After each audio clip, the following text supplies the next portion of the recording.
For more on this, let's bring in Paul Sperry, a senior reporter for Real Clear Investigations, who, as always, has been digging into this topic and so much more. Paul, it's so great to have you with us, sir. Thank you. Hey, thanks for having me, Vince. It does seem important that we know who exactly is going to be asking the questions tonight. Absolutely. And I saw you had a big piece yesterday on Jake Tapper specifically and his relationship with another CNN employee by the name of James Clapper.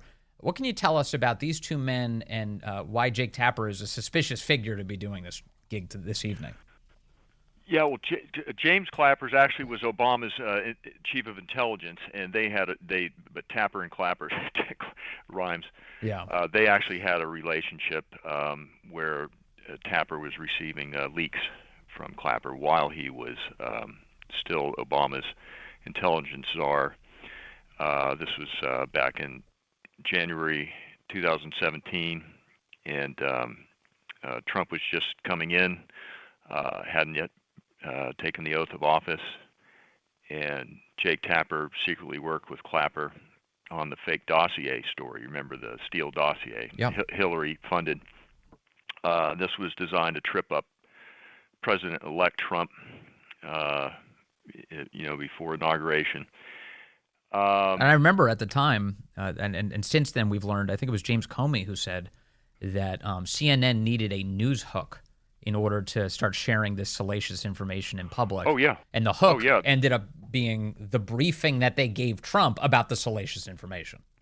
That was the leak, that they were taking it seriously, this ridiculous dossier. That it had such wild, unsubstantiated allegations that no one would touch it in the White House press corps. But as soon as CNN, Clapper leaked it to Tapper about the dossier being briefed, and that they were taking it seriously, then they went wild with it, the media, and that's what gave them as you say, the news hook to go ahead with it. Hey, if the entire intelligence community is taking it seriously, we can take it seriously. And even though they didn't believe it at the time, they went crazy and they tarnished Trump as some type of Russian conspirator, and they were off to the races.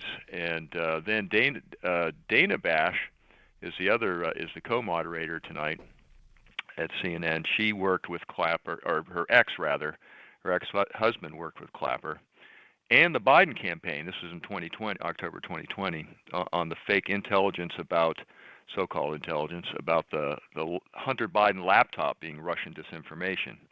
That was in 2020.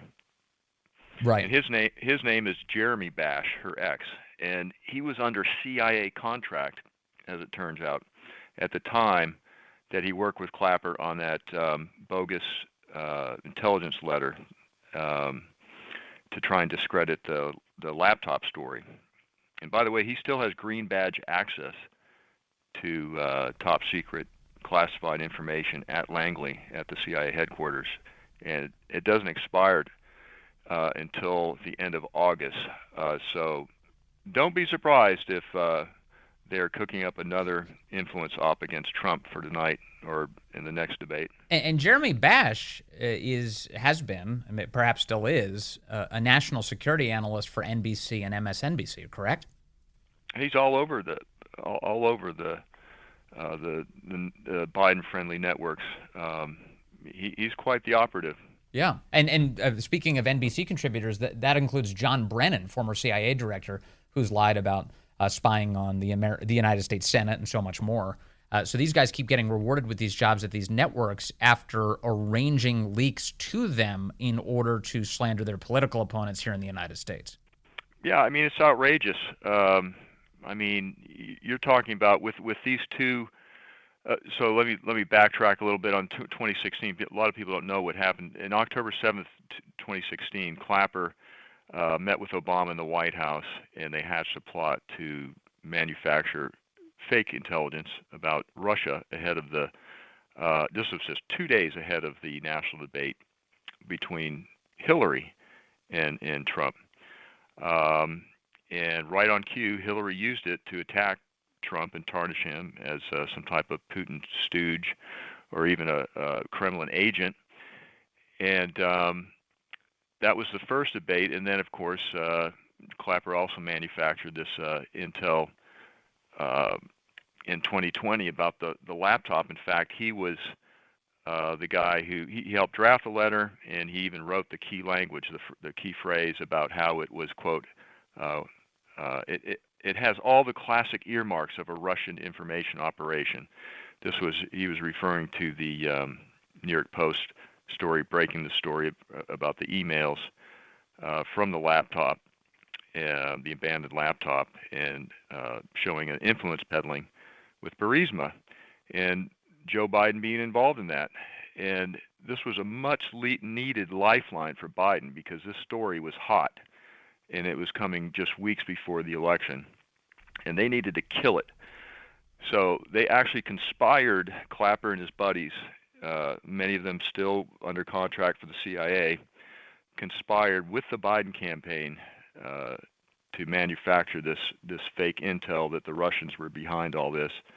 And then, the media picked up on this, Russian disinformation.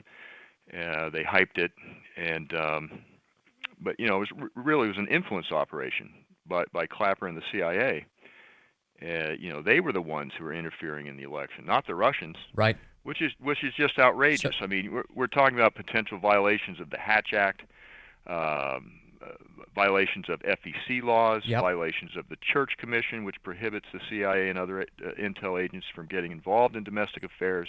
Absolutely outrageous. So I just want to make sure to include a couple of the characters who were involved in the Hunter Biden laptop letter that was sent out, the Russian disinformation letter. Since then, we've learned a bunch, a lot of it by way of your reporting, Paul Sperry. So, for instance, the former CIA acting director Michael Morell testified before Congress about all of this and said that the letter was actually put together at the behest of Antony Blinken, who is now the Secretary of State and then was a member of the Biden campaign, who coordinated all of this. We've also learned since then that there were at least one active CIA official who was helping to get signatures for this letter, meaning the taxpayers were paying somebody who was trying to wrangle signatures for this fake letter. And then in this past week, we've also learned that a number of the signatories were actually active CIA contractors at the same time. So that leads me to this point, Paul Sperry. We've been saying 51 former intelligence officials a lot. It turns out former is incorrect. These were 51 intelligence officials, some of whom were very much active. Yeah, there's a lot more to that story as we're finding out. In hindsight, this was a much bigger scandal. And also the October 7th, 2016 operation they had going, and Clapper was involved in that. Obama was directly involved in that. He gave the blessing to that op. So Mike Morell, who's buddies with Bash and Clapper, he was working directly with Blinken and the campaign, and Blinken was a top official in the Biden campaign in October 2020. And one email, he actually says to another former CIA guy, or actually, yeah, the guy he was talking to actually wasn't. He actually was not under contract with CIA, but Morell was at the time under contract with CIA. And he says, "This will thrill the Biden campaign. The Biden campaign will be thrilled with what we're doing, with the letter that they crafted." And so the fix was in. They were all in on it, and there is evidence. And they need to get to the bottom of this part. There was evidence that some officials actually still employed in the CIA, working out of Langley, were helping recruit some of these signatories. Right. Now that if they can drill down on that more, the congressional investigators. Yes. Then you're talking about criminal activity. And potential criminal activity. Yep. And also, your listeners should understand that the CIA is holding out. They're withholding the names, all of the names of the 51 who are among the 51 who were under contract, who are paid CIA contractors at the time they signed that phony letter discrediting the story. There are more. And they will not tell the oversight committees, how many more? Because the CIA doesn't see itself as having any transparency obligation to the American people. Yeah, but now hopefully the American people will see that. Normally the CIA would get involved in foreign elections if need be, in a lot of different ways, as you know. But no one's ever understood that the CIA would get involved in certainly not in a domestic election, and they did 2016 and 2020 and possibly 2024. This is absolutely outrageous. It should outrage every taxpayer, every American that's what they've been doing. And of course, they also were involved in that whole dossier BS, right? And spying on Trump. I'm looking at an email here that was secured. James Lynch over at National Review sharing this, but just a screen grab. It's between two CIA employees at the time, October 20th, 2020. One says to the other, "I also love that at least a few of the random signatures belong to individuals currently working here on contracts." The other responds, "This frustrates me. I don't think it is helpful to the agency in the long run." Sigh. Yeah. So here you have CIA employees admitting, yeah, these are all active CIA guys. This is bad for us. Yeah, they know this is going to come back to bite them. These are career guys. These are guys who care. And but most of the guys who signed the 51, some were probably persuaded and they regret it, but the people who were leading it were very political. Mike Morell is extremely political.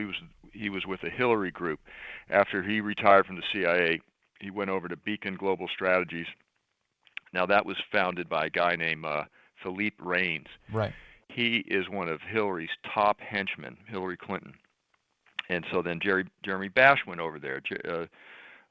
Morell is over there. Others who signed that thing are involved. It's like a shadow CIA shop they had going over there, and the whole thing was designed to influence elections and try and get Hillary hired to the White House, Biden hired to the White House, hurt Trump, sabotage Trump. That's what they're doing, and no one's investigating this. I mean, the Washington Post. This is bigger than Watergate. You talk about the abuses that happened under Watergate. My gosh. It was like a Boy Scout jamboree compared to what's going on with this. And the Washington Post, because they hate Trump so bad, they're willing to look the other way on unbelievable abuse of the awesome power of the intelligence community. Yep.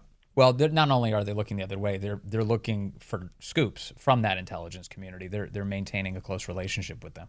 So, and then the other piece here, I think that matters is, what happens next. You heard from Chuck Schumer in the past. He told Rachel Maddow almost gleefully that you don't want to mess with the intel community. They have 6 ways from Sunday to get back at you. An example of that, other than President Trump, is certainly General Mike Flynn, who comes in to office in the early days of the Trump administration with the intention of reforming the intelligence community, certainly not something they wanted. And so the hit was out very early for him. How dangerous does this American intel community become to us this election, the more it seems like Donald Trump is going to win? Yeah, it could. Hopefully, some of this stuff coming to light, belatedly, unfortunately, is going to give them pause. But they're so desperate. I mean, there's no telling what they're capable of doing after all this. I mean, it's insane. It really is. So, I mean, they really will stop at nothing to try and stop Trump. He is such a threat to the globalist agenda that they all share, and they have to stop him. And these are influence operations. The whole thing about the Russians being the real election interference was done by our own intelligence community, as it turns out. Yeah, and you keep telling us that with your excellent reporting. Paul Sperry over at Real Clear Investigations. So great to have you with us. I genuinely appreciate you and I'm grateful for your time today, sir.